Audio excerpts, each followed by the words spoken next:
ভাবি, আপনার হাতের চায়ের সাথে কারো চায়ের তুলনা হয় না। কত মানুষের বানানো চা খেলাম, কিন্তু আপনারটাই এখন পর্যন্ত সবচেয়ে সেরা লাগে। জি ভাবি, সবে আপনাদের দোয়ায়। আরেক কাপ চা নেবেন? আচ্ছা ভাবি, যদি থাকে তাহলে আরো এক কাপ দিন। জি ভাবি, একটু অপেক্ষা করুন, এখনই আনছি। ওগো গিন্নি, বাড়ি আছো? হ্যাঁ, দাঁড়াও, একটু আসছি। আমার চা খাওয়া শেষ, আর ভাইও বাড়ি চলে এসেছি। আজ তাহলে আমি আসি ভাবি। ঠিক আছে ভাবি, কাল তাহলে আবার আসবেন। আচ্ছা ভাবি, যদি সময় পাই তাহলে আসবো। এই নাও, আজ সারাদিন কাজ করে এই টাকাগুলো রোজগার করতে পেরেছি। মাত্র এ কটা টাকায় কি সংসার চলবে? বাচ্চাগুলো বড় হচ্ছে, দিন দিন খরচ বাড়ছে। কি করব বলো, সারাদিন খাটনি খাটার পরও মানুষজন টাকা দিতে চায় না, আর এখন কাজও কম। এমনিতে জামিল ভাইয়ের দোকান কতগুলো টাকা বাকি পড়ে আছে, এভাবে তো আরো টাকা বাকি পড়ে যাবে। কিভাবে যে কি করব কিছুই মাথায় ধরছি না। মা, তোমার চা তো সবাই অনেক পছন্দ করে, তুমি একটা চায়ের দোকান দিলে কেমন হয়? ধুর, কি যে বলিস না, তোর মা ঘর সংসার ফেলে এখন চাওয়ালি হতে যাবে? সুমন, খারাপ কি বলেছি? ঘর সংসার তো এমনিতেও চলছে না। আমি কত টাকা বেশি কামালে যদি আমাদের সংসারটা ঠিক মতো চলে, তাহলে আমি চাওয়ালি হব। তা না হয় হলে, কিন্তু আমাদের গ্রামের সবাই গফুর মিয়ার দোকানের চা খেয়ে অভ্যস্ত। তাকে রেখে তোমার কাছে চা খেতে কয়জন আসবে বলো? আসবে আসবে, একবার যে আমার হাতে চা খাবে সে আর কখনোই ওই কিপটে গফুর মিয়ার চায়ের দোকানে ফেরত যাবে না। তুমি দেখে নিও।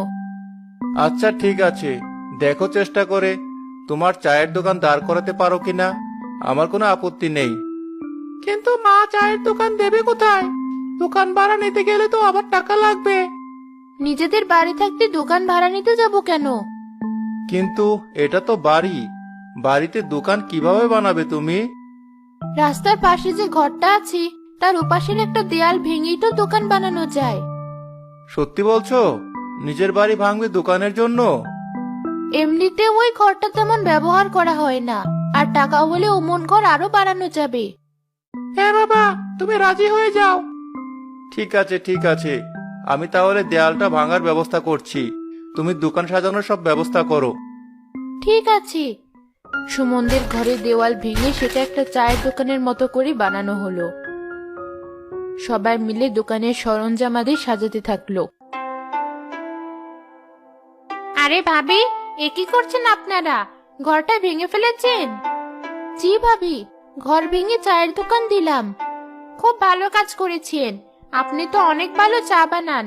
দেখবেন আপনার চায়ের দোকানে মানুষের অভাব হবে না। জি ভাবি, দোয়া করবেন। ও, কিন্তু আমার তো ক্ষতি হয়ে গেল। কি ক্ষতি? আগে আপনার ওখানে প্রায় প্রতিদিনই বিনামূল্যে চা খেতে যেতাম, কিন্তু এখন থেকে তো আর তা করতে পারবো না।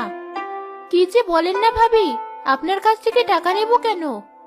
না না, আমি আপনার ব্যবসার ক্ষতি করতে পারবো না, তাহলে আমার নিজের কাছে নিজেকে অপরাধী মনে হবে।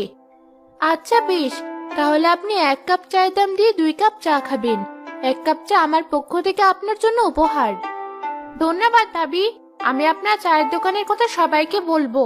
তখন দেখবেন আপনি দোকানে মানুষজনকে আর জায়গা দিতে পারছেন না। তাহলে তো খুবই ভালো হবে ভাবি। সত্যি আপনার সহযোগিতার কথা কোনোদিন ভুলবো না আমি।